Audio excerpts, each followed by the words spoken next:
Hello everyone, my name is Kamakshi Rai Yakthumba.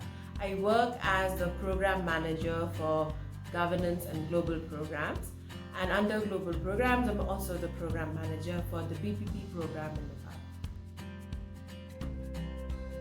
The Business Partnership Platform is a partnership program that has allowed DFAT to work with the private sector to deliver development programs in different countries in an inclusive way in terms of ensuring gender, disability and social inclusion. So in Nepal, under the current BPP partnership, we have 3 partnerships. One is working with an organization called Up Nepal, which is making eco-friendly, climate-friendly bricks for construction, which basically with the aim to reducing carbon emission. The second partnership is with an organization called KHETI, which is looking at an online digital platform to provide inputs and access to finance to smallholder farmers. And the third partnership is with an organization called Shreenager Industries, which is looking at building the capacity and providing inputs to female farmers in the fishery. The reason why it's different from the other grant programs that we've implemented in Nepal is that it is based on a partnership model where the private sector is not just an implementing agent but a co-creator of the program, both in terms of bringing equal amount of funds but at the same time managing the risk and also taking mutual accountability for the programs that we deliver. And this is what has set itself apart from the other grants that we've done in Nepal.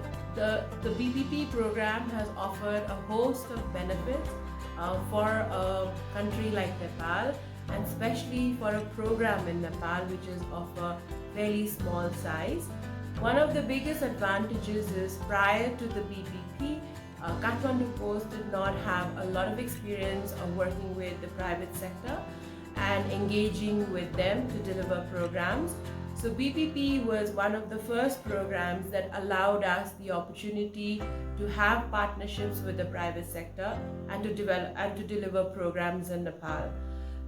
In addition, the advantage of BPP was that we were able to also build our own capacity in terms of how do we engage with partnerships.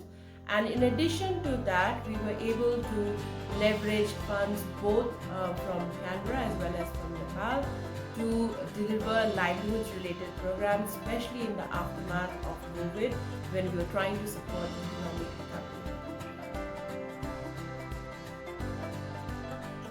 The biggest lesson that we have learned through the BPP program is how to engage with the private sector.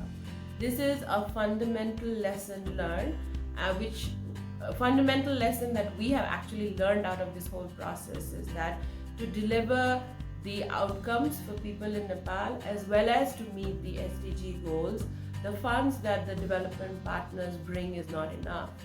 Therefore, it is really important that we are able to unlock some of these potential funding which the private sector can bring in to achieve these goals. But working with the private sector is not like a regular development program or a contract that is based on a grantor and a grantee.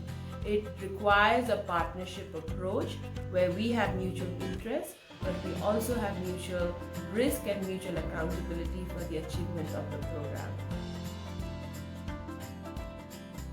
The biggest strength of the BPP program is that it is based on a partnership model, and using this model we have been able to leverage good outcomes not only for DFAT but also for the private sector partners. And it has been successfully primarily because it has been a win-win situation for both parties. And the biggest achievement for DFAT is that we've been able to introduce concepts like gender, social inclusion, disability inclusion into the work that the private sector is now doing. And even after the partnership have ended, we expect that they will do business as usual, but next time they will also be thinking about including more women, thinking about including more people from marginalized groups thinking about people with disability, and I think that is the biggest leverage that we